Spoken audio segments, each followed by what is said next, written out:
नहीं हो रहा, बहुत प्रयास कर लिया, बहुत दिन से लगे हुए कि ये काम होना ही चाहिए, ये काम बहुत जरूरी और होना ही चाहिए।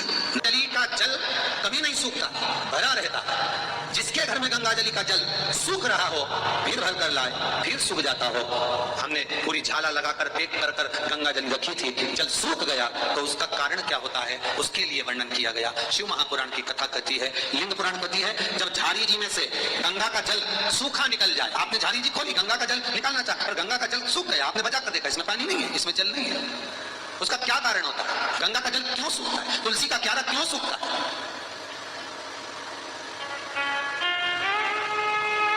इसलिए सूखता है। ये बहुत प्रमाणित चीज है कि गंगा का जल झारी जी में से सूख रहा है, तुलसी का क्यारा बारिश में लगाया, सब अच्छे से लगाया, सब कुछ करा, मालूम पड़े बस 4 महीना टिक रहा, थोड़ी देर बाद में सूख ही गया। हम तो कहें कितने तुलसी के क्यारा लगा दिए, फिर सूख जाए, बाद में फिर लगाओ, फिर सूख जाए, बार बार लगाया, मांगकर भी लगाया, लोगों से कहकर भी लगाया, पर तुलसी का क्यारा लगता ही नहीं है। हमने लगा कर देखा और सूख जाता है, बड़ी आफत। कहीं दूसरे के यहाँ से लेकर आओ, फिर लगाओ, फिर सूख जाए। कारण क्या है? क्या कारण?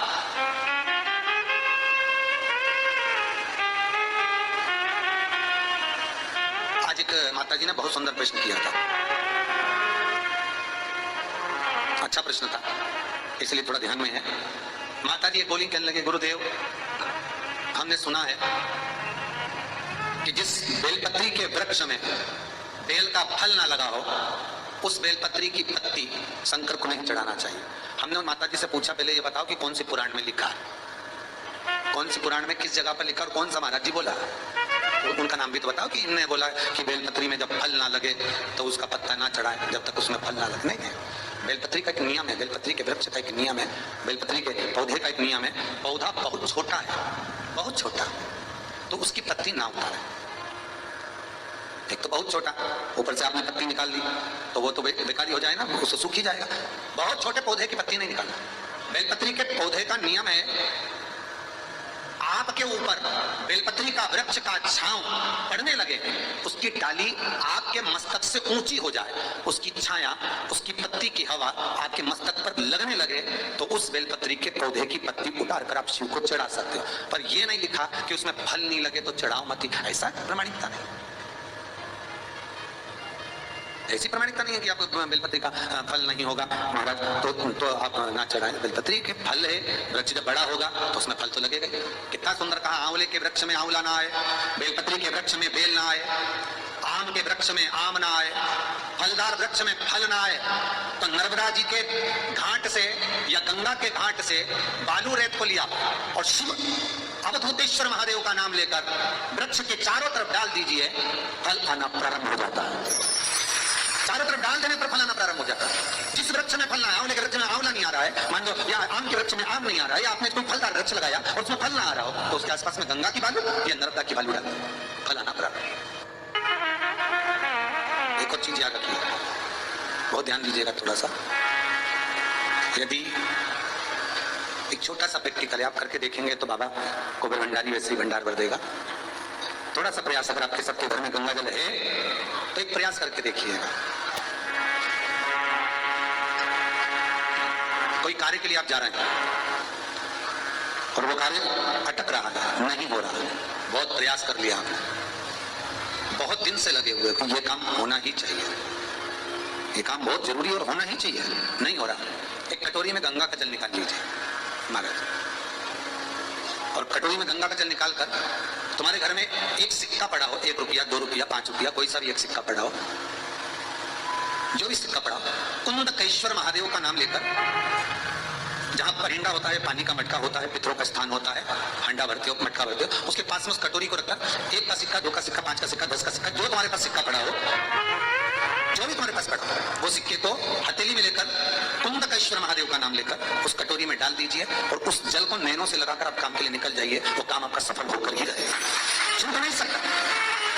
गंगा के जल में वो बल होता है, और आप जो सिक्का डाल रहे हो वो ये समझ कर डाले कि कुंदकेश्वर महादेव को मैं गंगा में स्नान करने के लिए। हमारे यहाँ पहले हमने भी देखा, आपने भी देखा होगा, किसी जब बारिश नहीं होती है या कोई काम अटक जाता है, जब बारिश, तो क्या करते थे पहले के जमाने में, मंदिर को पैक कर दो, उसमें पानी भर दे शंकर जी के ऊपर, आपने कई जगह देखा होगा, उसमें शिव जी को डुबा, तो किसके लिए डुबाते थे? कुंदकेश्वर महादेव के लिए।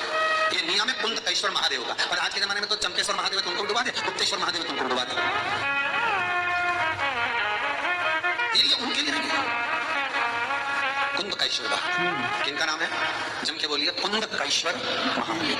ये कुंदकेश्वर महादेव को उस कटोरी में, उस बाटकी में सिक्के पड़ा, और फिर जब आपका काम हो जाए, आप जिससे मिलने गए हो, जैसे काम की बात करने गए हो, काम हो गया, तो वो जल ले जाकर सिक्के के साथ, सिक्का तो डालो मंदिर में कहीं दान पेटी आदि में, और वो जल भगवान कुंदकेश्वर के नाम से शिव जी को समर्पित कर दो। बाबा से विनती करो, बहुत बहुत साधुवाद है बाबा, आपने मेरी लाज रखी, मेरी कृपा बनी रहे, बस ये सुख मिलता है, उसको धन्यवाद दो बाबा। बार बार हम तो रोज कहते हैं, रोज प्रतिदिन उठो और उठते से धन्यवाद दे दो, धन्यवाद, उठते से करो, वाह वाह साहब, बहुत कृपा करी तुमने, मेरी दोनों आंखें खोल दी, नहीं तो पलंग पे सोता रह जाता। तो भगवान से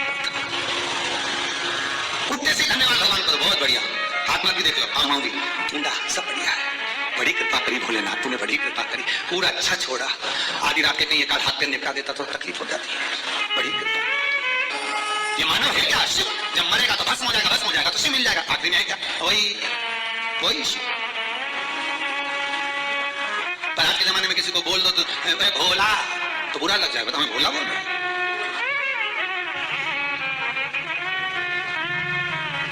परसों के दिन किसी पत्नी का फोन आया था ऑफिस में, कह रहे थे हमारे पति का नाम चेंज करना है। हमने कहा तुम्हारे पति का नाम है क्या? पूछ आशीष जरा पूछता, तो कि भेरू। हम चेंज कर, तो चेंज करने से क्या हो? भेरू केवल उसी का ही नाम है क्या? जगत में ढेर भेरू, मंदिर में भी भेरू बैठे, और अपने हृदय को तो समझाओ कि ये भी भेरू से कम है क्या? कभी भी भटक जाता है, कभी भी भेरू बन जाता है। 2 मिनट में हिस्सा हो जाए और 2 मिनट में गंगा का जल हो जाए। कई बार तो सोचे अभी तो भेरू चढ़ गया था क्या, तो इधर में गंगा जल चढ़ गया, समझ में नहीं। तो चित्रवती, पतंग उड़े आकाश माने, डोर तारा आत्मा, वो शंभु मारी पतंग ऊंची राखना। वो कोई नहीं काटेगा, अगर शंकर ने साध कर रखी है। अच्छे तेज लड़ाना जानता है वो, कहां से लेके कहां जाए, कब ढील दे कब काटे, ये उसी को मालूम है। इतनी ढील दे देता है, इतनी ढील, इतनी वो बाद में खींचता है। शंकर दोनों तरह से परखता है, देकर भी और लेकर भी। एक बार शिव, अगर तुम्हारे पास कुछ भी नहीं है ना, तो शंकर के ऊपर भरोसा रखो, कुबेर भंडारी पर भरोसा रखो, कुबेरेश्वर महादेव पर भरोसा रखो, शिव महापुराण पर भरोसा रखो, शंकर के शब्द पर भरोसा रखो। और एक बार अगर तुम्हारे पास कुछ नहीं है तो शंकर से कहकर देखो, बाबा एक बार देकर भी देखेगा, तुम्हें खूब देगा।